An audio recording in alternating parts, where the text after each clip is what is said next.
ओम शांति। संत सूरदास की कहानी। सन 1478 में दिल्ली के नज़दीक सीही गांव में एक गरीब ब्राह्मण परिवार में एक अंधे लड़के का जन्म हुआ। उस लड़के की न ही परिवार वाले और न ही पड़ोसी परवाह करते थे। उसके 3 भाई थे। अंधा लड़का जब 3 साल का था तब उसका वास्तविक नाम सभी भूल गए। सब उसे ठसुर अर्थात अंधा कह बुलाते थे। उसी का नाम आगे चलकर पड़ा सूरदास। सूरदास जब भी भजन सुनते थे तो उनका मन खुशी से नाच उठता था।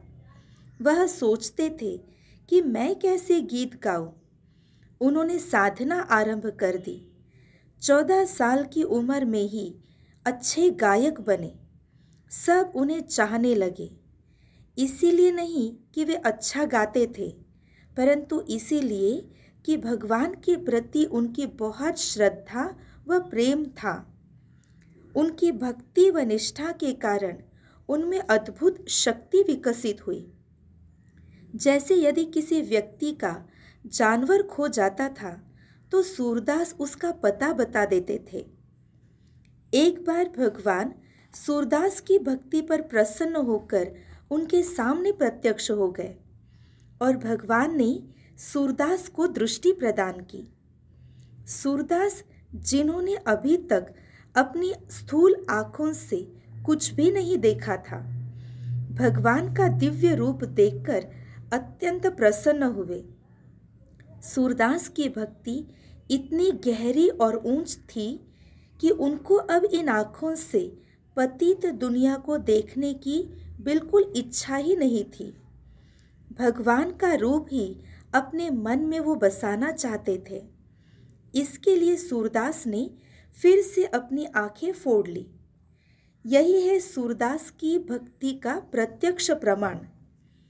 सूरदास लंबी आयु तक जीवित रहे।